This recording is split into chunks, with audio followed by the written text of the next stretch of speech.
Sebelumnya, nama budaya. Pada pertemuan kali ini kita akan membahas tentang penafsiran sila dalam kitab Visuddhimagga, yaitu lanjutan materi dari minggu kemarin. Visuddhimagga itu adalah dari bahasa Pali.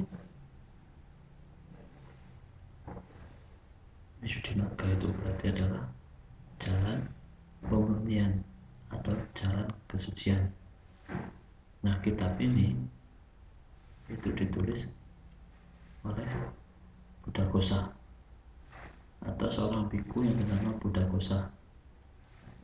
Inti dari isi kitab Visuddhimagga itu adalah berisi tentang risalah doktrin Buddha Theravada yang ditulis pada abad ke-5 Masehi. Nah, di dalam kitab Visuddhimagga itu sebenarnya dibagi menjadi 3, yaitu sila, samadhi, dan panya. Tapi yang akan kita bahas di sini adalah yang termasuk di dalam sila. Jadi ada 4 penafsiran sila dalam kitab Visuddhimagga. Yang pertama adalah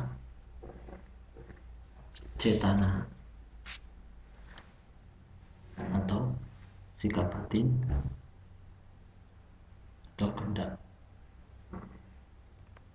Yang kedua adalah wirati atau menunjukkan penghindaran. Yang ketiga adalah samvara atau menunjukkan pengendalian diri. Yang keempat, awiti kama, menunjukkan tidak ada pelanggaran terhadap peraturan yang telah ditetapkan. Nah, yang pertama tadi itu adalah cetana atau menunjukkan sikap batin atau kehendak.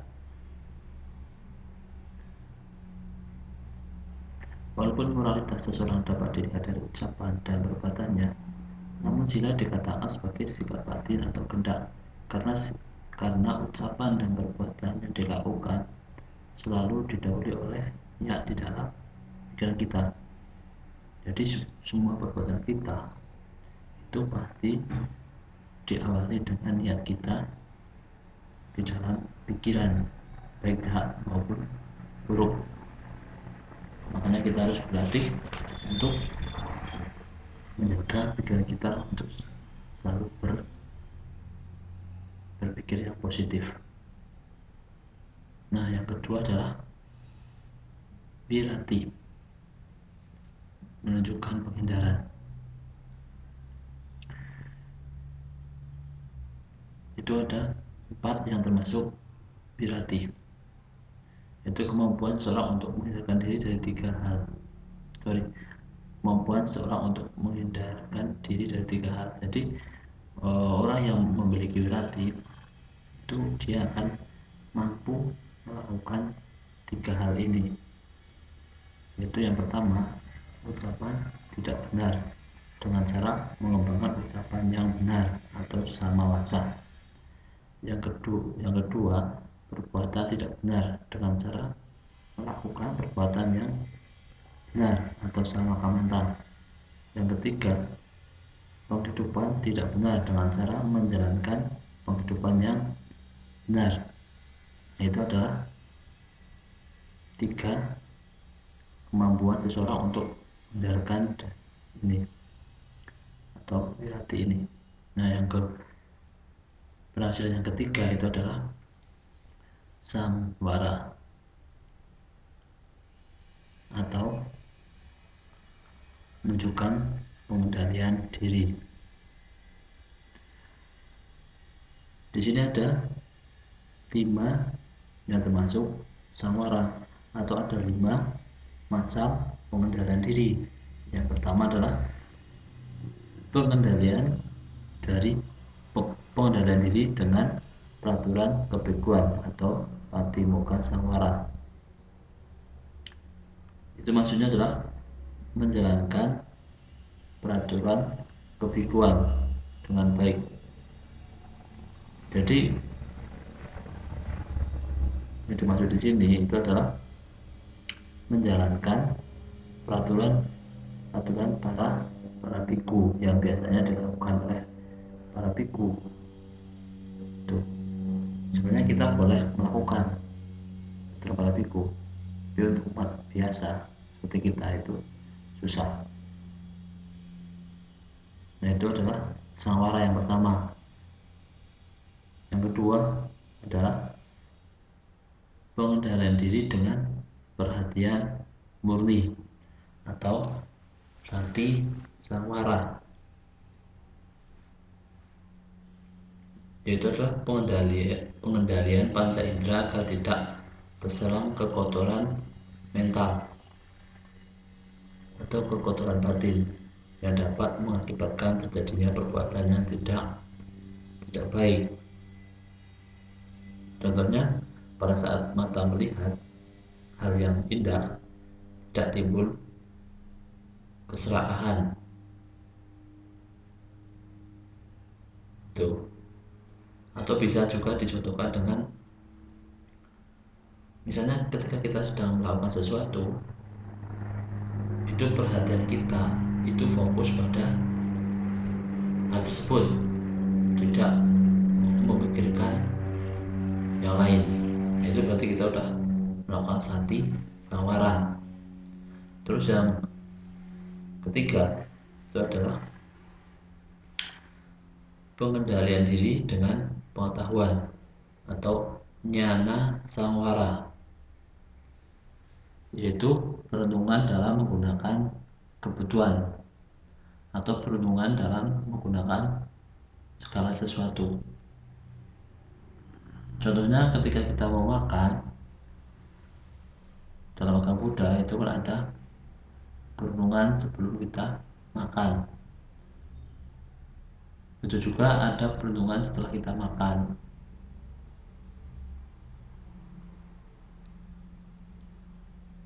Nah, itu adalah yaitu adalah nyana samwara. Terus yang keempat adalah pengendalian diri dengan kesabaran atau kanti samwara. Jadi sabar itu dalam bahasa Pali itu adalah kanti. Jadi kita harus berlatih sabar di dalam kita menghadapi segala sesuatu.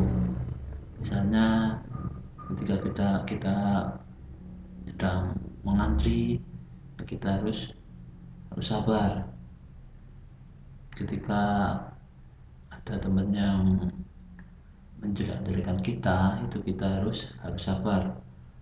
Walaupun kita mempraktikkan kesabaran itu susah, karena tingkat kesabaran orang-orang itu berbeda-beda. Nah, sebenarnya kesabaran itu nggak ada batasnya. Yang membatasi kesabaran itu adalah diri kita sendiri. Tuh.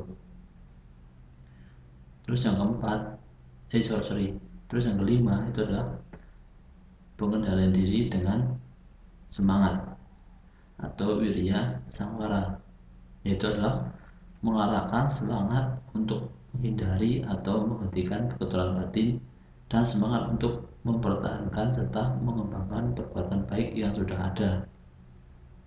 Jadi maksudnya, intinya kita itu harus semangat membuang perbuatan buruk kita dan semangat kita melakukan perbuatan yang baik. Itu adalah 5 macam pengendalian diri atau samwara. Menambahkan sedikit tadi yang nyana samwara atau pengendalian diri dengan pengetahuan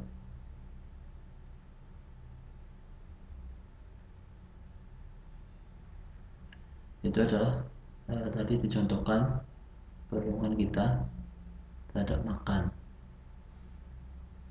Sebenarnya di situ masih banyak contoh-contoh yang lain, tapi Bapak ingin menambahkan sedikit bahwa intinya apapun yang akan kita lakukan, kita harus merenungkan dari apa fungsi utama dari hal atau benda yang akan kita gunakan.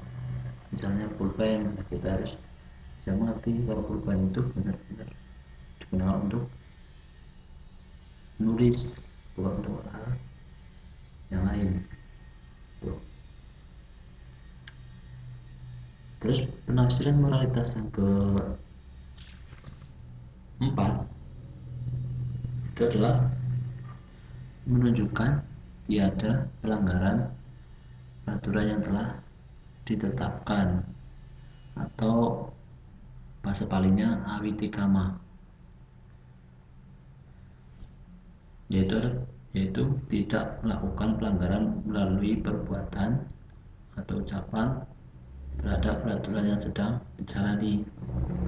Contohnya, kalian seorang siswa ya harus menjalankan peraturan dari sekolah. Nah, itu berarti kalian sudah menjalankan awitikama. Tuh. Nah, itu adalah 4 penafsiran moralitas dalam kitab Visuddhimagga. Selanjutnya itu ada menjadi manusia yang bermoral. Menjadi manusia yang bermoral, sila merupakan latihan atau praktek moral. Oleh karena itu, sila seharusnya bukan hanya dipandang sebagai teori, tetapi merupakan latihan dan pembiasaan untuk berperilaku baik. Sila tidak dapat dipisahkan dengan aktivitas sehari-hari. Seseorang melalui dari bangun tidur pada pagi hari hingga beranjak tidur lagi pada malam harinya.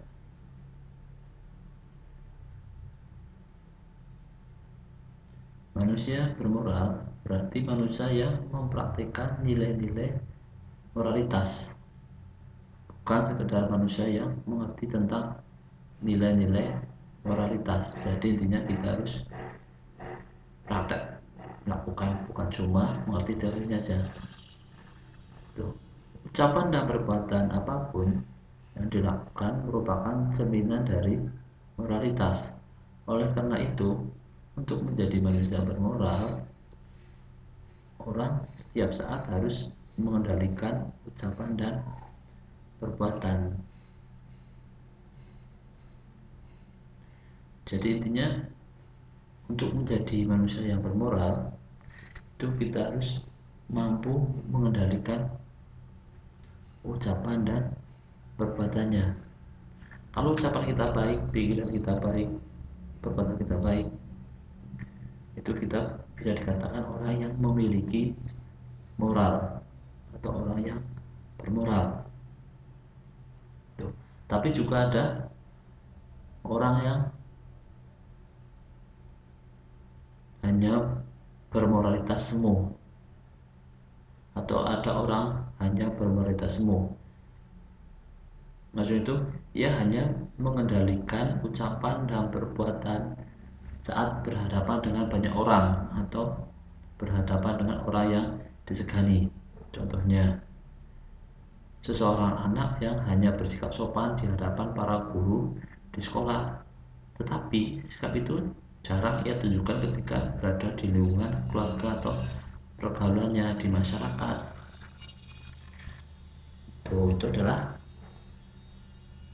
moralitas semu. Atau contoh lain, misalnya kita bersikap sopan cuma pada orang tua kita di rumah, sopan, bicaranya baik, nggak pernah berkata kotor, tapi ketika keluar itu nggak ada sopan santunnya pada orang lain. Nah, itu termasuk moralitas semu.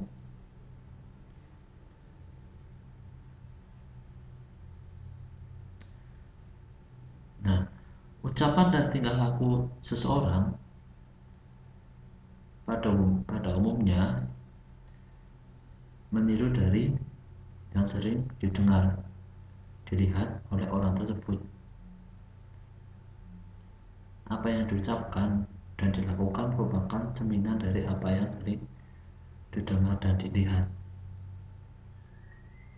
Makanya kita harus berusaha untuk melihat, mendengar hal yang positif supaya perbuatan kita juga ikut ke hal yang positif.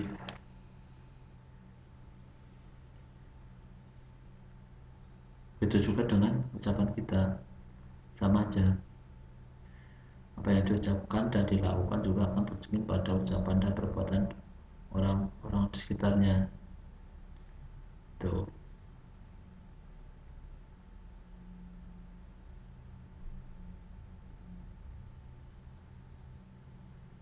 Selanjutnya, untuk menjadi manusia bermoral, selain tadi kita harus menjaga ucapan perbuatan kita, itu kita harus memiliki iri dan otapa. Iri itu adalah rasa malu untuk berbuat jahat. Otapa itu rasa takut terhadap akibat berbuat jahat. Nah, iri dan otapa itu akan kita bahas di bab yang selanjutnya. Nah, sekarang memperhatikan orang lain dengan moralitas. Intinya itu adalah kita itu harus berbuat baik kepada orang lain supaya orang lain juga berbuat baik kepada kita. Tuh. Jadi kalau kalian pengen orang lain berbuat baik kepada kalian, ya kalian harus berbuat baik kepada orang lain. Ya, itu intinya. Nah, mungkin pada pertemuan kali ini cukup sampai di sini dulu. Akhir kata dari Bapak, Namo Buddhaya.